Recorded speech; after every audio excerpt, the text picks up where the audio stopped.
my spooky friends. This is John, your host for Dairyland Frights. And I just wanted to ask you if you could please help support my podcast here. I am now on Patreon. And if you could give $1, $3, everything helps so I can buy better equipment, be able to afford, maybe some studio time or get some additional people to help out with research. And I know you really don't have to do anything, but I truly appreciate it, especially, running this podcast over myself can be a challenge some days, but I do love it. And I do appreciate all your support. And again, I say thank you, my spooky friends. I truly appreciate it. My spooky friends, this is John, and I'm your host for Dairyland Frights, the paranormal podcast that covers everything spooky, creepy, and mysterious in the Midwest. And again, I'm so blessed. I can't believe I got these guys on the show. I did not bribe them. They came willingly. I did not try to put them up for ransom or blackmail them. I just want to make that clear, so that is out. But it is Brennan and Paul from the Ghost Story Guys. So how you guys doing? Welcome. Thanks for having us, man. I got to say, if you had tried to ransom me, you would just end up having someone else in your house you had to feed. There's no one who's going to pay for me. Oh, dang it. Paul, can I get some money for you? I'm a big cheese fan, so by all means, you can bribe me with dairy products, no problems. We're just going to end up living under your stairs like Harry Potter. Nice. As long as I can hit you with like a little twig or whatever the heck that guy used to hit. Whatever does it for you, that's fine. Yeah, I'll just hit you with that. Get back. Paul, what are you doing? I'll go mental with all the letters coming in from. Yeah. Oh boy, it's been a while since I watched that. Anyway, so I know you guys you've been on a little bit longer than I have, and you've been asked us a million questions about how you got started and what interested in the paranormal. So I'm going to be one of those guys and ask you, how did you get started on your podcast? And Brennan or Paul, well, you want to tell my spooky friends how everything got started here? I'll defer to Brennan. All right. Oh boy. So I got into the paranormal when I was a kid. I mean, my family would tell ghost stories around the dinner table when they would get together, because the house they grew up, that my mother's side of the family grew up in, was haunted. And I would also, we didn't have many ghost books in our school library, but the few that we did have, like those little thin, I don't even know who published them, but I would read stories from that to my friends and kind of really enjoyed doing that.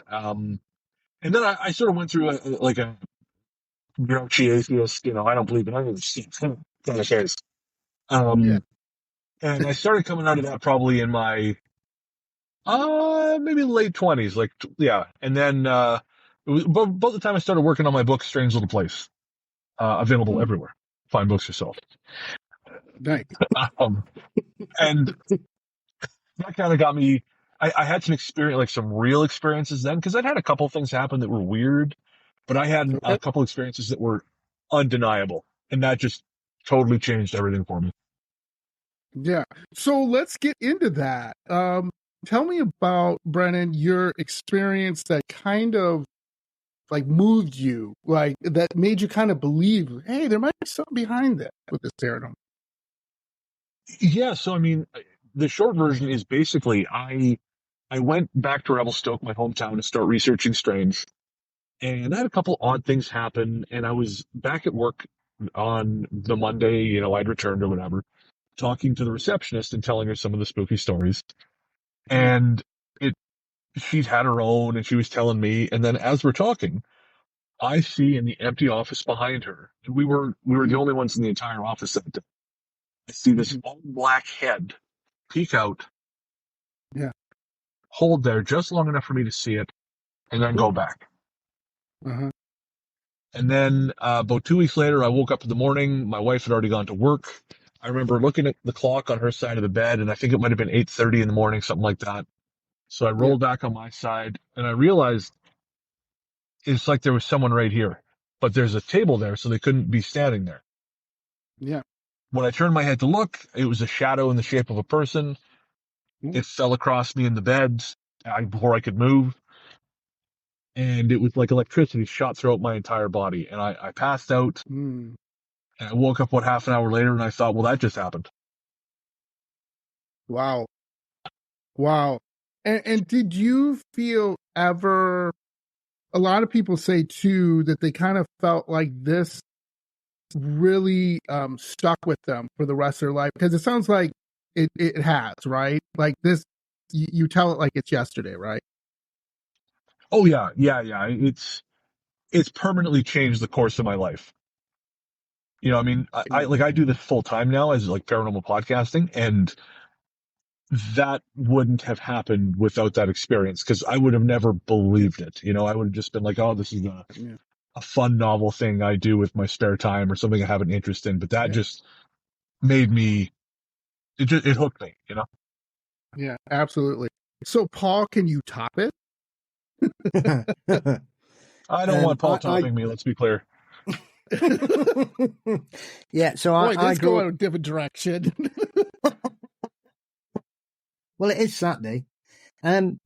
So I grew up in a haunted house and had a very spooky family. My grandmother was a reading psychic, friends with some great luminaries in the psychic field, but I wasn't aware of any of these people. I just thought she was a very popular person with all these visitors coming, including the infamous Doris Stokes, who was probably Britain's leading psychist in the 60s, 70s, and 80s.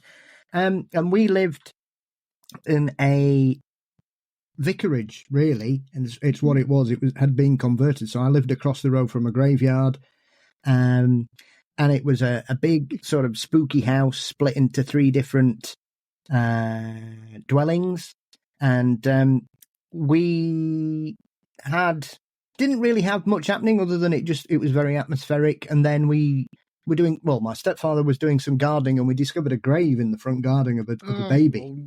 With the gravestone and everything on it. And obviously we got it removed. And then it all kicked off after that.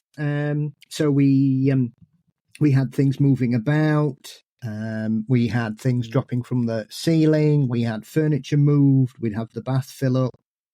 I had an older gentleman who would come and talk to me every night and tell me about his life in the war. Wow. And that all went on essentially until we left. So we were there for about 5 years in total. In the last 2, we basically had paranormal lodges. Yeah. How? Please explain this to me, because I've never lived in a haunted house. So, how do you deal with that on a day-to-day basis? Right, like you're brushing your teeth, and then, oh, there's an old guy behind me, or like the faucet turned on. I didn't turn on. Like, how do you deal with that? It's amazing. I think we misappreciate sometimes the strength that children have to be able to be very adaptable. We were never frightened by it. Oh, really? Because the ghost that was in my room wasn't the ghost that was in the rest of the house. Yeah. So we had 2 different things going on. And there was only one incident that I was frightened by, where I was pushed in the toilet and I smashed my cheekbone on the toilet bowl, broke my cheekbone. Okay. Yeah.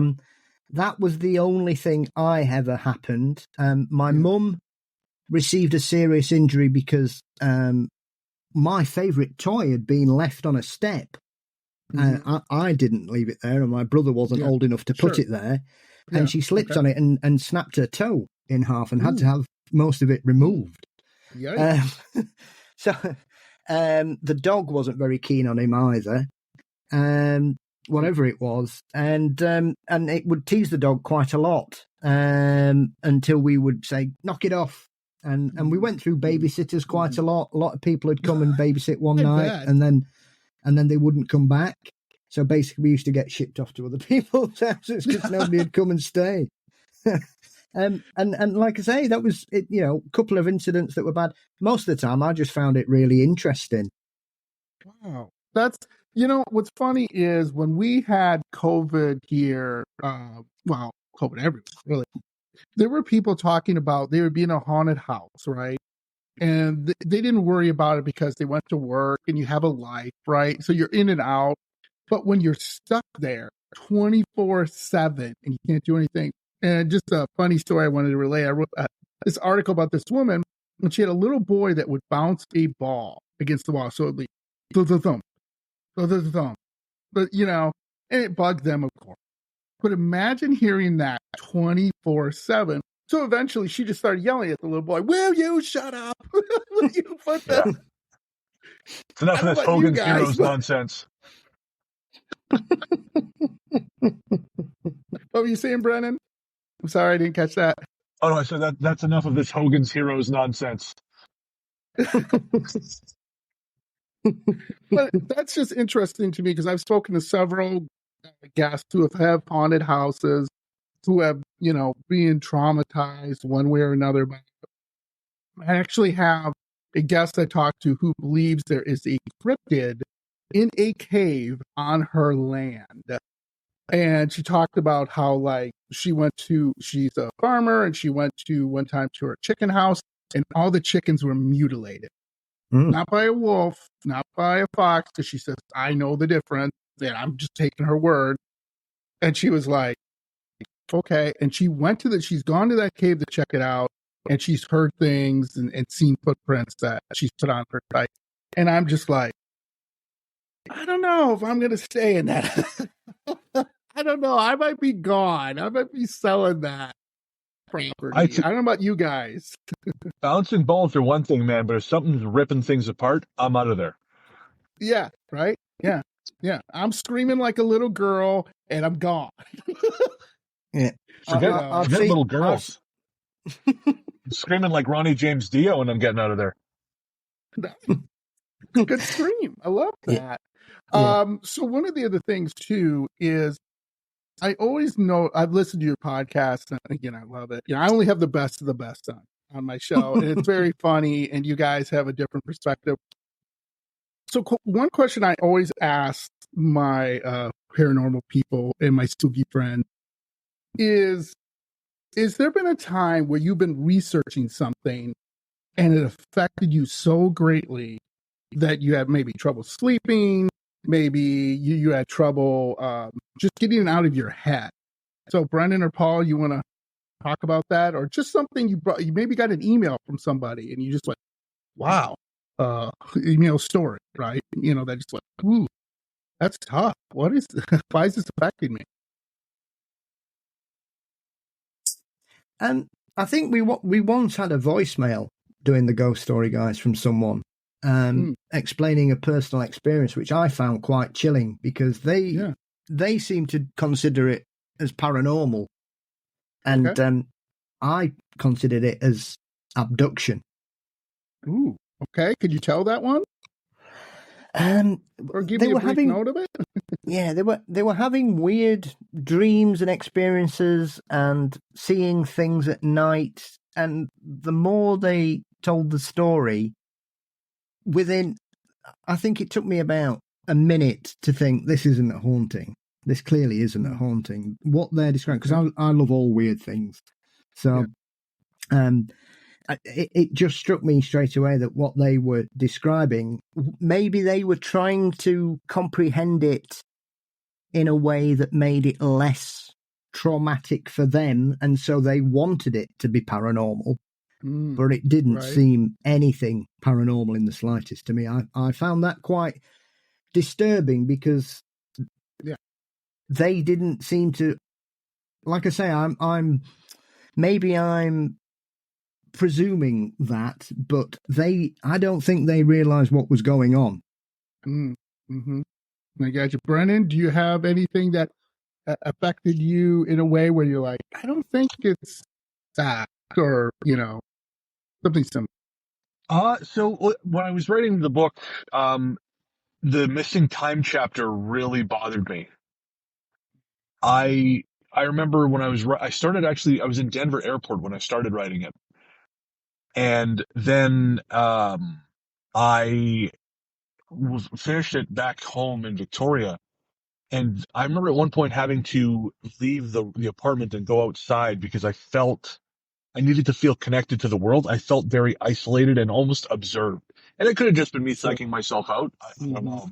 Mm-hmm. That one got to me. As far as stories from the show, the one that we just did on a recent episode, uh, that was sent in by a former combat medic who had served in Afghanistan. Okay. Yeah. Essentially, the short version is they were in Helmand province, and they ended up tending to a lot of locals who'd been injured and being responsible for burning all the biohazard that was left over. Jeez. And there was a foot that would not burn. And like they burned everything that, all the other biohazard stuff that was part of the job. This foot burned or sat in the fire for hours and hours and hours and would not even char. Wow. And that is, yeah, go ahead. oh no, just to finish, that the night, like they eventually left it in the fire, and came back to it in the morning, and it was still there.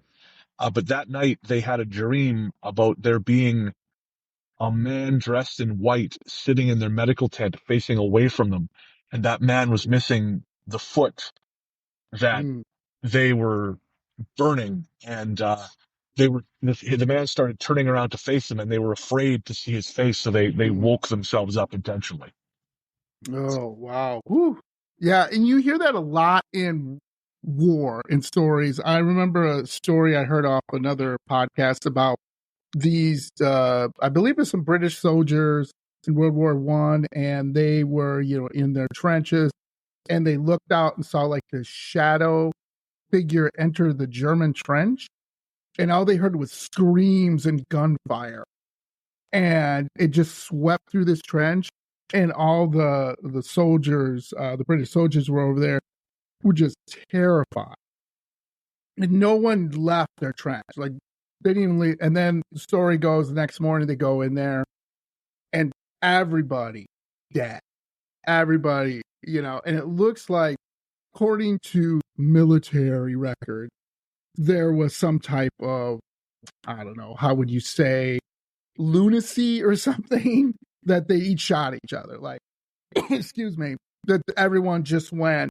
crazy and they saw something and they just killed each other. Which, by the way, that's pretty scary if you're looking at, your mate or whoever, and he just opens fire on you, and then everyone opens fire.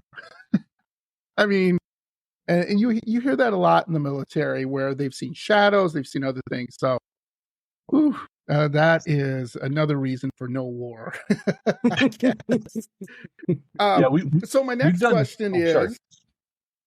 do you think, even if there was definitive proof that ghosts exist, would you think everyone would believe it? So let's say tomorrow I catch a ghost and I on my iPhone, okay? And I go to a bunch of scientists, I go to a bunch of, whoever, to validate this thing, and then they say, "Oh, that's real. That is not a human being. I've never seen that before." Do you think people would believe that in the paranormal, or do you think it would be kind of status quo again, like, it's made up, it's CGI, it's whatever? No one's ever going to believe you. And why? I mean, why do you think I think it's too easy to fake things. There are too many people invested in various schools of thought that would preclude them from even considering its reality. You can have 1,000 experts swear up and down it's real, but you're going to have another 1,000 who are going to tell you why. Well, maybe not. And there's always going to be contrarians who say no. It raises too many questions about life after death, about what that says about the various scriptures. I just don't think people will ever. I don't think people would ever be on board with that. But what do you think, Paul? Yeah, Paul. Yeah, I agree. I mean, we only have to look at the world as it is anyway, and there are numerous things that are real that portions of the population on this planet don't think's real, from alien contact to conspiracies involving all kinds of high-level officials across the world to, Gordon Bennett, even the world not being a sphere. The moon existing. The moon, right? The moon's the moon not real. Landing, right? It's Yeah. fake. Yeah, or the moon's not even real. It's a giant projection. That's part of the flat Earth theory. That too. Yeah. So flat Earth. Yeah. So, even in everything that we know and we have the ability to understand and find information on, people still disbelieve it, regardless. Mm-hmm. Evidence doesn't mean anything to some people, regardless of your personal or political persuasions in the world. Absolutely. And that it's really interesting because I love flat earthers. I know we're a paranormal podcast, so we'll get back to this. But I love flat earthers who will sit there and be like, yep, it's flat. And you'll go, great, explain it to me. I want to learn more. I want to be open. Because I think most paranormal people, and I throw you guys into this too, are at least willing to listen, right? At least like, okay, great. Let's talk through this. But like you said, believe, don't believe. And, they'll just stick to that. And so I think you're right. So my answers I've gotten back is about if you prove, you're first of all, the entire religion of Catholics, Lutherans, the whole thing are going to go nuts. And they're going to try to be like, oh no, they're going to do everything they can to stop you and to get that out there. And then you're going to have obviously people going, oh my God. So what does that mean for my afterlife? I'm staying here. I'm not going to a heaven, a hell, a Shangri-La, So I think even if someone would have that, it would be the smart thing not to bring it forward. Do you guys think that? Like you would just kind of keep it in your whatever phone, I guess. There's a fun book called Ghostland by Duncan Ralston, and it's a horror novel. It's fiction, but it's about a theme park where they've captured ghosts and they have them on display. And he kind of contends with that a little bit with like, what would it mean for us if what we think about religion is not true, and what we think about, and he kind of has some fun with the idea. It's a pretty intense book. He writes pretty violent stuff, but if any of your listeners are into like scary fiction, the Ghostland, there's a name, I want to say like the Ghost Hunter edition. It's huge. It's a huge book, but it's a lot of fun. Yeah. And before we get to the topic here, one of the things I love about you guys have a really nice commentary on life. And you're talking with these things. Where do you come up with that? Is that just off the top of your head, or you just look at life and go, "Hey, let's put that out on Instagram and wherever"? I'm just curious. I'd like to say it's all planned, but it's not. Okay.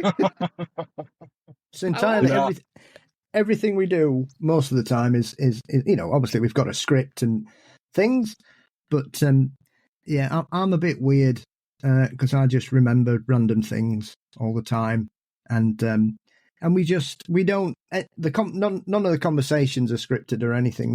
These are our personal beliefs and our personal conversations, and it's from the heart, which I think is what endears us to some people, not all, but to most of our listeners, that they know where we're coming from and where in general our hearts are in the right places. Absolutely, and go ahead. Good thing, yeah. Not everyone. We actually had a comment on Spotify. I don't think I told you this, Paul. I deleted it, but the guy said this show is constipated. Don't even know what that means. I guess that means full of.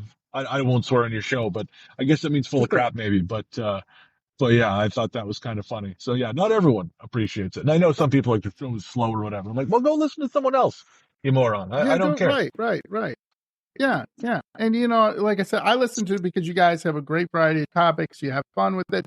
And it's like two mates at a pub or two dudes at a bar, and you're just talking, right? And that's what gets lost in this world. There's a lot of crap out there that everyone has to have an opinion. And, sometimes it's nice to be open and just say, let's talk about this, right? And let's have an open ideas about it. My big thing is I don't ever, and I'm really like, I've been hung up on this for a long time. I don't ever want us to sound like we're trying to be gurus or sages, because I do think that is something paranormal hosts can fall into. I think you start to kind of see yourself in this, like, I don't know, like you're some kind of voyager for truth, and like, there's a couple shows I listen to and I like them well enough, but sometimes I think, guys, just calm down. Calm the hell down. You're Yeah. not Confucius. You're not Yeah. puzzling out the mysteries of the universe. Like, just, you can approach these things. I'm like, oh, okay, asking Exactly. deep questions. It's fun to ask deep questions, but you can't take yourself too seriously. And like, there have been times when I fall into, like, Yeah. I got a big old ego. I got to kick myself in the butt sometimes, but we want to be approachable, but That's Paul's still job. have, yeah, yeah, yeah, exactly. Yeah, Paul's meant to kick me in the butt.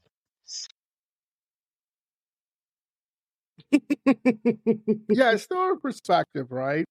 And I know Brennan too. We kind of are kindred spirits in the sense that I was raised by a single mom when I was a teenager. My parents got divorced, but my mom, just in a side note, my mom was the one who introduced me to the paranormal. She would read books about Ed Gein. She would read books about haunted stuff, and I'd always ask my mom, "Hey, mom, what's this about?" And she would, "Hey, this is what it's all about and everything." So I think that was really interesting. Being that I didn't have a dad around, I was, kind of open to my own devices. Hey, I'm going to explore this. And I did some really stupid things that my son has not done. Thank God. So yes, and I don't even tell him about those things anymore, where if he would do it, I would beat the crap out of him. But the whole point was, that, kind of, that's where you kind of learn it. My mom had such an open mind when she would talk to people. The only thing my mom would do differently was she could meet a person, and she wasn't judgmental, but she could meet a person and tell them whether they're a good or bad person. So she was 100%. So when I bring my girlfriends home, for example, she'd be like, "Nope, not gonna work," and she'd always right. She'd meet my bosses, and she'd be like, "I quit," and I'd be like, "Mom, what do you?" And she was always right. She could just read people. She wasn't a mystic. She wasn't a medium. She just had this sixth sense about her. And I think that's part of the reason that it's gone to me is I can just, when I'm looking at paranormal stuff, when I'm reading things, I'm not like, oh, okay, it's two guys on YouTube and they're in their backyard with a camera and somebody's pulling a whatever, come on, man. That I'm a little bit judgmental on, but still. But anyway, what I wanted to talk about today, kind of a segue, was I wanted to talk about the show Ghost Watch. Well, actually, it was a mockumentary. And one of the things I'm bringing up here is, and I can't believe this, and Paul, you know a little bit about this, and I just watched this over Halloween. So this is crazy to me. So it was a banned BBC show, Ghostwatch, left traumatized viewers in tears and were unable to sleep for months. It was more than 30,000 frightened viewers complained about this terrifying show when it first broadcast 30 years ago. And just to give a brief idea, it came out Halloween night in 1992 at 9:25 p.m. It was a mockumentary, okay, about this poltergeist in this haunted house in Britain. And it was shown the first time on the BBC. And the people who watched this show, which is crazy, this is a quote from a young woman called, her name is Hawksiona. She said, "Worst thing I have ever watched. What made it worse was they said poltergeist targeted teenage girls, which we were at the time." And then this other person said, Karen Prayers posted, "I remember watching this show about the poltergeist called Pipes, or Mr. Pipes, and I was crying my eyes out. I was so scared. I was 10 years old, and my dad was shouting at me, getting too upset, saying, 'Now, bloody calm down.'" So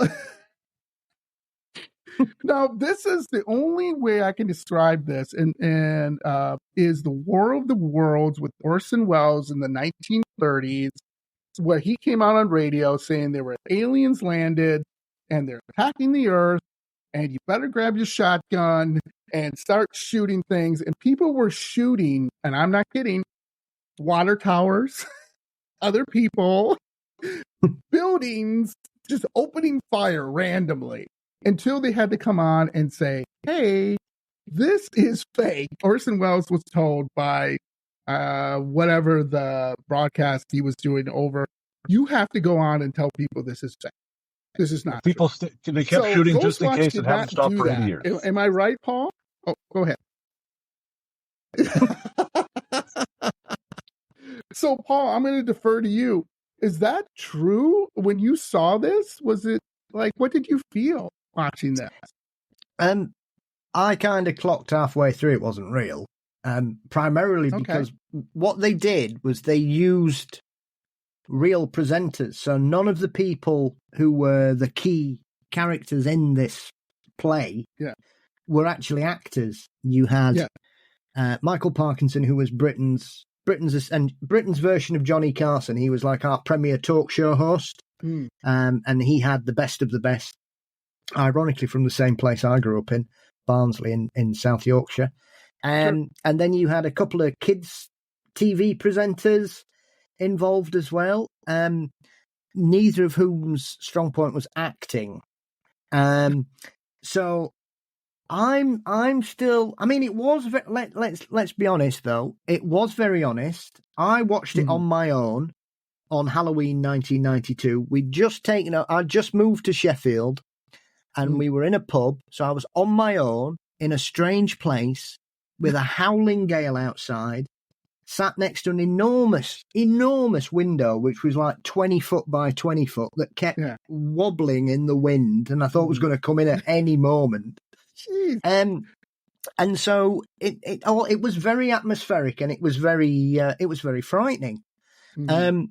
However, I think this is one of those things that when everybody looks back now, it caused pandemonium, but it happened a kind of couple of days later when the media, all the newspapers in the UK got hold of it, said, "Oh, it's a disgrace!" Whoa, that's when all the complaints went up, because until I started podcasting, I'd never met anybody else who'd seen it ever, or it had affected them that much. And even at that particular period, none of my friends watched it that particular night. So I'm not surprised that it's kind of become this mythos about the whole thing and how it deeply affected it, because it didn't really kind of start being a problem until a young man who'd got learning challenges ended up taking his own life, which was a couple of years afterwards, and his family were absolutely adamant it was all down to this program, and they ended up doing a few reports and everything. That's where it really kicked off, but that didn't happen immediately. So it was one of those things where the media caught a story and blew it open. This number was open for quite a while. I think it was open for about a week, and it was a bit. I don't know. It's one of those things, and it's kind of, there's a myth developed around it about it being banned from being shown. Correct. And that's not true.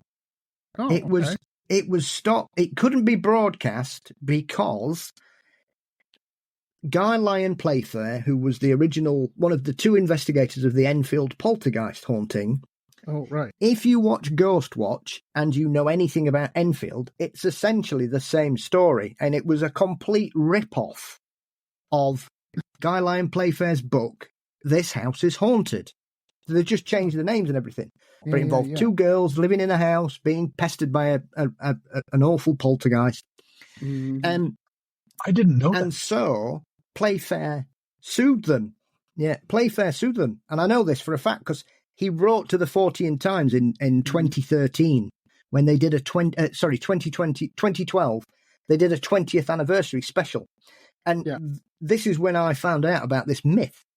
And the reason it couldn't be shown again was that he sued them for plagiarism and copyright. And it took him 11 years to sort it out, which is now, when you see the credits at the end, he's now listed as a consultant and an executive producer. Wow. You heard it here first, folks, on Dairyland Frights. I did not know that. Yeah. So it wasn't banned. It was blocked by the law. And that's all added to it. And the people involved in Ghostwatch have been very happy to promote the banning theory because obviously, a screenplay writer, an author doesn't want people to think that he's a plagiarist. And so they're very happy to do that. But Guy Lyon Playfair, he wrote a letter 2012 in the Fortean Times, which is there. And it's amazing how many people don't know that letter. And I had the pleasure of speaking to Guy, sadly, shortly before he died. So I've heard it from him as well as reading it. But it does seem to have gathered a life of its own. I know people say it inspired the Blair Witch, which it didn't either. They hadn't seen it till after the Blair Witch came out. But that's another thing that people say, oh, yeah, the director of the Blair Witch watched it, and that's where he got the idea from. No, he didn't. No. He'd never heard of it. So, but it's had a deep effect on a lot of people, especially in the British Paranormal Service. But, banned things don't get special edition re-releases on DVD and video, do they? No, they don't. And a shout out to Kev from We Need to Talk About Ghosts, who I had on my show, on my podcast. He said he called the number. He was 13 at the time, all alone in the house. Come on. This is awesome, by the way. All alone in the house, 13. He did not hear the first part where they said this is a drama. I guess they said that first. He missed that. So he came in and he said, like you said, he sees Parkinson, which is like, oh my God, this must be real. If he's on this, why would he be on this? It's like if we had in America, I would say it would be like Dan Rather or somebody like that. Yeah. So, like a Walter Cronkite, an icon in news, come on and say, hey, everyone, there's a ghost in your house and I'm going to prove it. You might be like, damn, where's the ghost? Right? Because it's him saying that. So he said when he saw that, and then the other people, he was like, okay. And he called the number and it was engaged and he was like, oh my God. What's going on here? And he's freaking out, So you said it didn't have that much of an effect on you, but it had more effect on other people later. Is that correct? Am I right with that? I enjoyed it. I thought it was very spooky and very atmospheric. And like I say, my personal circumstances on that particular night of viewing added to the ambience of the production. Yeah, the wind, yeah. And it's, it is one of those things. I think that as you've mentioned there's another aspect of this that they keep saying, oh, well, there was this big thing at the beginning that said it was a drama and whatever. No, there wasn't. There was I think it was on screen for about 2 seconds and it simply said screen 1 and then the title and then it started. So there was no real indication. Nobody came on beforehand going, oh, this is a drama, this is whatever. It just came up because it was part of a series of plays called Screen 1. And so the original idea was to broadcast it, basically giving the impression that it was a real news investigation. But the BBC insisted on having this title card at the start, but it was literally on screen for 2 seconds. So if you blinked or you'd looked away from the screen, you'd have probably missed it. So there are so many things about this that it's one of those things, because memory's fallible for a lot of people as well. As much as we think we can remember things as clear as day, often our brain will just fill in gaps for no reason. And it works both sides, both believers and skeptics. And people say, oh, how did they not know it was real? But, like Kev says, if you're a 13-year-old boy on your own, like I say, we both lived in the north of England. It was howling that night. So you'd got the weather, the clocks had just gone back that night. So it was pitch black outside, tipping it down. Oh, perfect. It's a perfect night to be terrified when you're 13. Yeah. And can I point out Brennan, that... I have a question for you. Oh, go ahead. I was going to point out that this never really got better for Kev, because we had him on our show for episode 156. He was a guest storyteller. And he was alone in his house. His partner was out of town. And we saw something move across the door frame behind him. and then the door opened itself at one point on its own, and it just scared the bejesus out of him. And then we kind of went, well, bye, we're going now, and he's alone in his house. Yeah, he kept trying to rationalise it, and I kept proving him wrong. Wow. Wow. He kept saying, "Oh, the cat must be doing it." I said, "No, a cat can't do that, can it?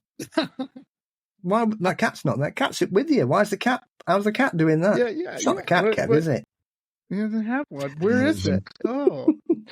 Yeah. Oh, that's awesome. I have to be very kind about Kevin. I'm very humble about this. On his most recent episode, he described me as the Google of the paranormal. So I'll have to send him a tenner in the post. Are you going to get that on your license plate? You put that on your license plate and get a shirt made up? Well, he's only 2 hours across the country from me, so I'll have to pop over to Liverpool and buy him a pint. I haven't been to Liverpool for a while. Awesome. So, Brennan, I'm going to put you on the spot, okay? Could you do something like this today? Could you have a ghost watch today? That's a good question. I don't know. I think you maybe could. I mean, you could argue that has become more common with stuff like Twitter and TikTok and other various forms of social media. I mean, there was that whole Dear David thread on Twitter that people were absolutely convinced was real. And and that, like, they were hanging on to every word, and it was clearly not true. But yeah, I mean, so I think you could. I don't think you would have big organization rolling the dice of their credibility like that anymore, though. Maybe. Like, I think it's so much more fraught as to what's real and what's not. And I think, like, the credibility of the news media has been under attack for so long that I think that they would be, like, loath to feed that anymore. Like, Sure. I think all it takes is one fake newscast for every idiot who's ever used the term fake news to just explode in glee. So, like, I think maybe you could, you could pull something like that off, maybe, but I don't know if people would, because I think it would be such a landmine. But I don't know. I mean, I hope they don't, because that kind of stuff bugs the hell out of me. Why that? Why? I don't like prank. That's just me. I don't like prank. I don't like that kind of thing. And also, I got a prank. I think it hurts the paranormal. I agree. I totally agree. The other thing is you would have to give so many people involved, right? Like, to pull this off, you would have to have, like, I don't know, all the media, all the social media, all, like, maybe you would have to talk to your local power company or something. You know what I'm saying? You would have to, like, have, like, everybody totally involved, and you would have to stick to it. But to the point where the young gentleman with the mental issues and the mental challenges killed himself, that's where you go, okay, stop, right? Like, no. Even though I know this is far away, whatever, time where with that, doesn't matter, right? Now you've hurt people, and it shouldn't be like that. So I'm a little mixed on that, because like, especially considering that happened a couple years after, like, you can't predict how people are going to respond to media. Yeah. And okay. Like, if it happened the day of the thing, sure, maybe. But, like, it was clearly entertainment, so that it happened years later. I don't think that's the responsibility of the creators in that case. Paul, what do you think? No, I agree. I think because, there's scarier things that you can see. I mean, these days, you only have to log online and you can see horrific things from the real world, never mind the brain of a creator. Right. So, it's one of those things that I think sometimes you can look at something that's happened and think, oh, well, that's entirely down to that. And, losing somebody under any circumstances in that way is always a tragedy for the people that are left behind. Right. And clearly there was some ongoing issues there regardless. But, I'd watch it if it was, last year, one of my favourite horror films of the year was Deadstream, which is essentially about a live streamer who does a real haunted house investigation. Yep. And it's brilliant. It's very funny. It's very similar to The Evil Dead. And he has to do this live stream to regain credibility after being banned for having a fight with a tramp on a live stream. So he's trying to get all his sponsors back and build his credibility back. And it all goes horribly wrong for him. But even all the way through that, people are going, oh, this is so fake. You're a loser. I hate you. All the way, because it's got all the comments flying up the screen all the time. And it's brilliant. It's really funny. It's quite gory. It's a bit silly. But it kind of encapsulates that if you were going to try and do that kind of thing now, it would probably look like Deadstream and involve somebody as annoying as the main character in Deadstream. Yeah. So it's an interesting way how we've gone, 30 years on from Ghostwatch to Deadstream. You can see the correlation of how it's been adapted and changed, and it is something that comes back round again. It's certainly not that similar about a found footage thing, because obviously Ghostwatch is a live thing, Deadstream's a live thing, and often you'll get a lot of things that are done where we find the tapes after everybody's disappeared into a portal to hell or something. So they're quite different in that way. But Deadstream is a brilliant example of how you could. Obviously, it's a film, and people know it's a film. But I would imagine if you were going to pull something off, it would look very similar to Deadstream, because you don't need major media companies anymore. If you've got a tight-knit gang and you specialise in a certain thing, then you could probably try something like that. And to be fair, there's enough paranormal online content of people who, let's just say, they're very economical with the reality of what they're broadcasting. Yeah, absolutely. Yeah. Basically like Brennan, the you whole were of going to say TikTok. something?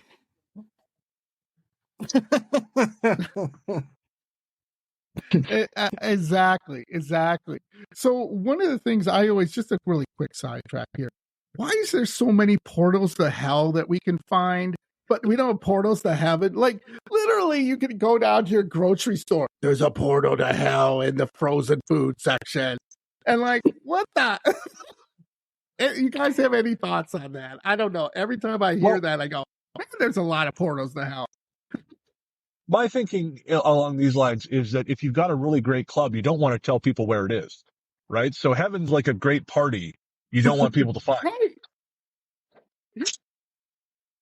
Absolutely. Paul, do you have anything about the portals to hell? You got one? Yes. I don't have. We don't seem to get very many over here. It's weird. Anyway, Really? The whole country is a portal to hell here at the minute. So that's a whole different podcast. It's quite horrifying as well. But I think it's one of those things that if you, I read a brilliant article about this the other week, kind of connecting the Warrens and The Exorcist, and saying if you look at American paranormal research before 1973, it's all ghosts and light and lovely things. And after The Exorcist, everybody starts hunting for demons and the devil, and he's everywhere. And I'm sure that's purely coincidental. But I'm always very cynical about things like this. And it's one of those things, because obviously Britain is quite an agnostic country these days. We're not overly religious here. Some people are, depending on which particular media outlet they run. And people sometimes get very irate about certain things, but they're very, going to church is not a thing here. Saying grace before meals or anything, you get looked at really oddly if you start doing that here. But we're quite an open-minded country, so it is interesting for me as someone that has such a love of the paranormal from around the world. There is a distinct distinction about certain areas of the US where it is all demons and portals to hell Yep. and damnation. Yep. And then you'll go to other states and, they're just ghosts being annoying. Yeah. So, yeah, absolutely. And that's really interesting because, like, Savannah, Georgia, which I've been to a couple of times, is one of the most haunted places in America, if not the world. Mm. And when I was there, my experience was, yes, there were areas, especially when I went past the Civil War cemetery, where just really quickly, where when Sherman was I love history, by the way, so I'm going to bore you guys for a second. So anyway, when Sherman was doing his march to the sea and he was just destroying everything in his path in the South, when they got to Savannah, they stopped to rest, and they stopped to all places a cemetery. And it was a cold night, and all these soldiers took out went in these mausoleums, took out the bodies, threw the bodies out, throw them away like they were trash. And they did that to other graves and stuff. And then they built fires in these mausoleums to keep warm and everything. And I'm like, oh, well, that's probably why that graveyard is probably really haunted, right? You desecrated bodies, you desecrated everything. And when I was there, I was on a ghost tour, and it was very fun. Anyway, when I was walking past the cemetery at night, I just felt weird. And I tried to take pictures with my iPhone. My iPhone would not work. That could be a million reasons, right? I tried it again and again. Nothing happened. I got back to the hotel, tried my iPhone. It worked perfectly. But here's the funny thing. Everyone in Savannah says every place is haunted. So when I got back into the hotel, the manager, I'm walking past, and she looks at me. She goes, did you just walk alone in downtown Savannah? I'm like, yeah. And she goes, oh, darling, you do not do that. You could have got killed. So little did I know, there's a high crime murder rate in Savannah, that there are gangs there that will kill you.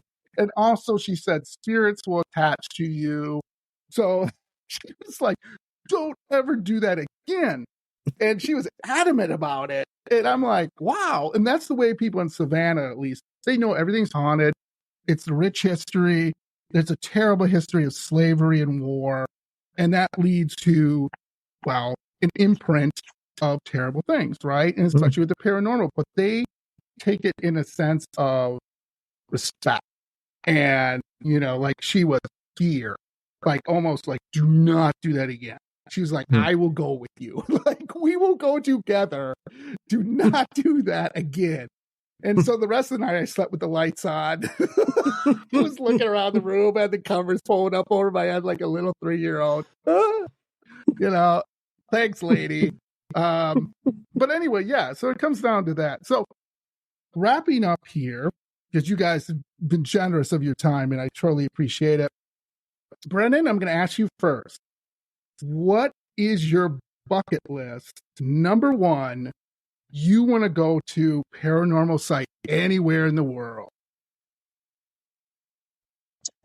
Probably Petra in Jordan is my want to go to place, because I've read about Jinn allegedly being there. I've just, ever since I was a kid, I think I saw it in the third Indiana Jones movie, and I've always wanted to go there. I've always, and there's a series on Netflix called Jinn, and it's not great, but it's Jordanian, if I remember correctly. And the first episode is set there, and it just, I don't know, I just really, that's always kind of called to me. Yeah. And has there been a place, just really quickly, have you, and I don't know if you guys investigated all, or have you been to, where you've been to a place that shook you a little bit, or, maybe you've been somewhere where, again, you heard about and wanted to check it out? I walked past the Cecil Hotel once in downtown LA.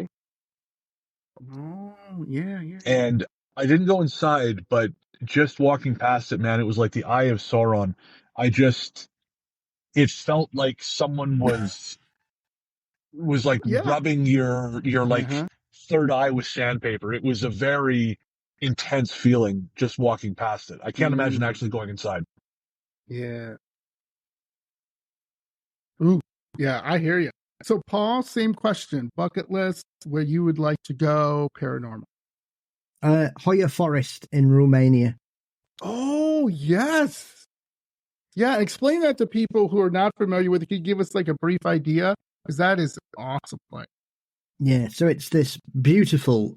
I mean, Romania itself is a beautiful and much unloved country by the rest of Europe. It's often looked down upon as a former Soviet republic. But it's for anybody who loves the spooky, we're all entrenched in a bit of a love affair with Romania because of Dracula.